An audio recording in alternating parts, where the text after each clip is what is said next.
హిరణ్యకశిపుడు హిరణ్యాక్షుడు మరణించిన తరువాత రాక్షసులందరినీ పిలిచాడు. పిలిచి ఒక మాట అన్నాడు, నా తమ్ముడు హిరణ్యాక్షుడు చూశారా ఎంత దారుణంగా చంపేశాడో శ్రీహరి, వరాహ రూపాన్ని పొంది సంహరించాడు. ఆ శ్రీ మహావిష్ణువు ఎక్కడ దాక్కున్నా కూడా వెతికి వెతికి వెతికి పట్టుకుని సంహరించవలసిందే. శ్రీ మహావిష్ణువుకి ఒక్కచోటు కాదు శరీరం ఉండేది, అందరికీ ఉన్నట్టుగా కాదు. వేదములు ఎక్కడుంటాయో, తాపసులు ఎక్కడుంటారో, యజ్ఞయాగాది క్రతువులు ఎక్కడుంటాయో, తపస్సు ఎక్కడుంటుందో, దానం ఎక్కడుంటుందో, గోవు ఎక్కడుంటుందో, భూసురులు ఎక్కడుంటారో, ఎక్కడైతే నిష్ఠ ఉంటుందో, ఎక్కడ ధర్మం ఉంటుందో, ఎక్కడ శ్రద్ధ ఉంటుందో, ఎక్కడ కాంతి ఉంటుందో అక్కడంతా విష్ణు ఉంటాడు. అందుకే ఆయా స్థానములు మీకు ఎక్కడ కనపడినా వాటినన్నింటినీ భంజించి నాశనం చేసి పారాయండి.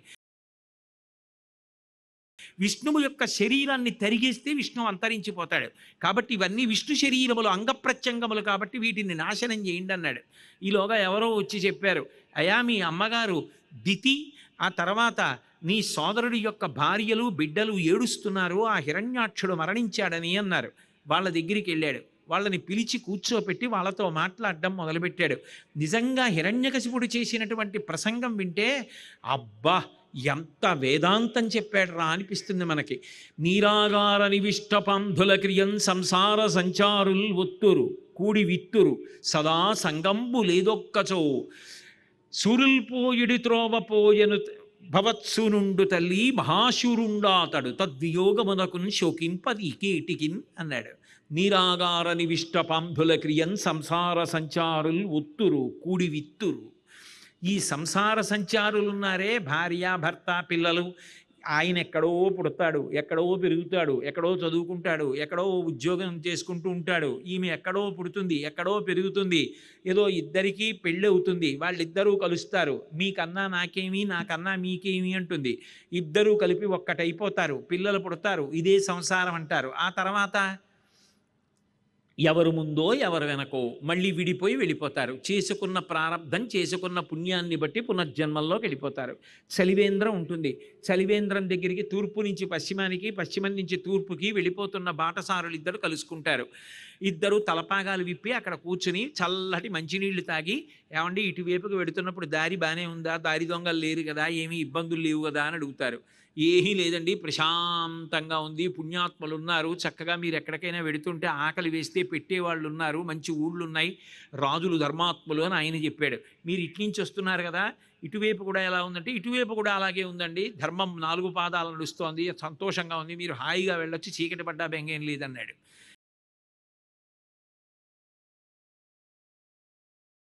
ఇద్దరు మాట్లాడుకున్నారు కదా, ఇద్దరి మీద ఒకరికొకరికి అనురాగం అంకురించింది, స్నేహం కలిగింది కదా అని చెప్పి అక్కడే ఉండిపోతారా ఏమి నీళ్లు తాగుతూ?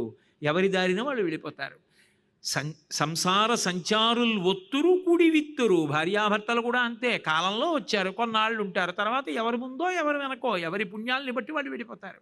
మళ్ళీ ఉత్తర జన్మల్లో ఎవరి పుణ్యాన్ని బట్టి, ఎవరి పాపాన్ని బట్టి ఎవరి జన్మ వారిది. కాబట్టి ఎందుకమ్మా ఏడుస్తావు? పైగా నీ కొడుకే అందరిలా చచ్చిపోయాడా? సామాన్యమైన వాడు కాదమ్మా, మహాశూరుడు, శ్రీ మహావిష్ణువుతో యుద్ధం చేశాడు. ఒక క్షణం నిలబడతారమ్మా విష్ణువుతో యుద్ధంలో? ఎంతసేపు యుద్ధం చేశాడమ్మా. మహాశూరుండాతడు తద్వియోగమునకు శోకింప నీకేటికిన్. అటువంటి మహావీరుండి కన్నాను వీరమాతనుడి సంతోషించడం పోయి ఏడుస్తావేంటి? అయినా నేను ఒకటి చెప్పనా, ఇవి మన చేతుల్లో ఉండవమ్మా. భగవంతుడు అని ఒకడు ఉన్నాడు, ఆయన నిర్ణయిస్తాడు ఎప్పుడు పుట్టాలి, ఎలా పెరగాలి, ఎంత బలం ఉండాలి, ఎన్ని తెలివితేటలు ఉండాలి, వాడు చివరికి ఎలా పడిపోవాలి. మనం అనుకున్నట్టు ఉండవమ్మా, ఆయన ఎలా అంటాడో అలా జరుగుతాయి.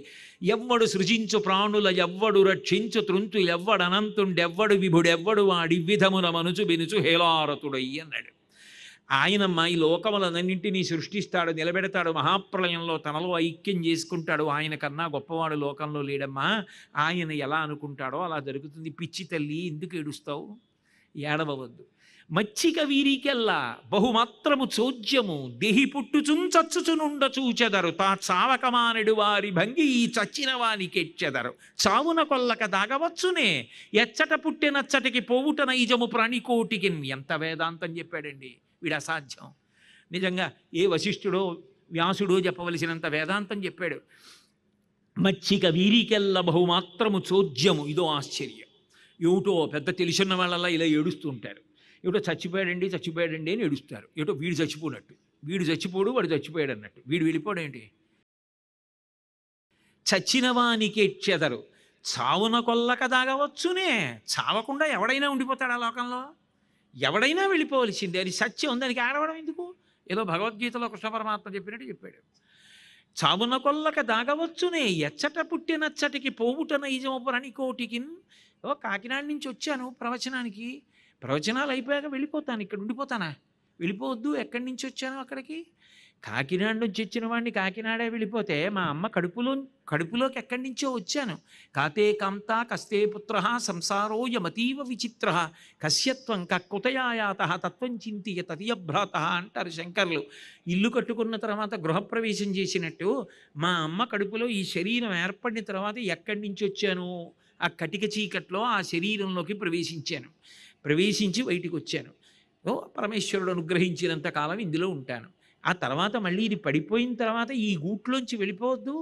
ఎక్కడి నుంచి వచ్చానో అక్కడికి వెళ్ళిపోతాను. ఎక్కడి నుంచి వచ్చానో తెలిసిందా ధన్యుణ్ణి, తెలియలేదా మళ్ళీ పునర్జన్మలలోనైనా తెలిసేటట్టుగా అనుష్ఠించగలిగిన అనుగ్రహం ఈశ్వరుడు ఇవ్వాలి. కాబట్టి ఎచ్చట పుట్టినచ్చటికి పోవుట నైజము ప్రాణికోటికి. దానికి ఆడవడం ఎందుకమ్మా? నాకు అర్థం కాలేదు. ఎందుకు ఏడుస్తున్నారు మీరు అన్నాడు. ఏమిటో ఈయన చెప్పింది బాగానే ఉందనుకున్నారు. సుయుజ్ఞోపాఖ్యానం చెప్పాడు.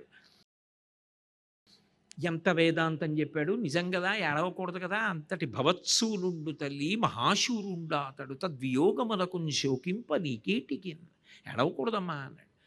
నిజం, చాలా మంచి మాట చెప్పాడు హిరణ్యకశిపుడు. ఏడవకూడదని వాళ్ళందరూ దుఃఖం నుంచి ఉపశాంతి పొంది లోపలికి వెళ్ళిపోయారు. ఇంత వేదాంతం చెప్పాడు కదా, నిజంగా ఎంత ప్రశాంతంగా ఆయన భగవద్భక్తితో బతకాలని మనం అనుకుంటాం. వెంటనే వాళ్ళు వెళ్ళిపోయారా లేదా చూశాడు. తలుపు దగ్గరికేసి బయటికి వచ్చాడు. మంత్రుల్ని సేనాపతుల్ని పిలిచాడు. విష్ణువుకి ఇదే పని. రాక్షస వంశాన్ని ఇలాగే నాశనం చేస్తుంటాడు. ఆ విష్ణువుని నాశనం చేసే వరకు నేను నిద్రపోను. దానికి కావలసిన శక్తిని పొందడానికి సాధనము తపస్సు ఒక్కటే. గొప్ప తపస్సు చేస్తాను, మందరగిరి మీదకి వెళ్ళి తపస్సు చేస్తాను. మీ అందరూ రాజ్యభారాన్ని జాగ్రత్తగా చూడండి అని చెప్పి ఆ మందర పర్వతం దగ్గరికి వెళ్ళి భయంకరమైనటువంటి తపస్సు మొదలుపెట్టాడు. తీక్షణమైన ఎండలో కూడా పంచాగ్నిహోత్రములు అంటారు. చుట్టూ 4 వైపులా అగ్నిహోత్రాన్ని పెట్టుకుని సూర్యుణ్ణి కనురెప్ప వేయకుండా చూస్తుంటారు. అంత బాధ సహించి చేశాడు తపస్సు.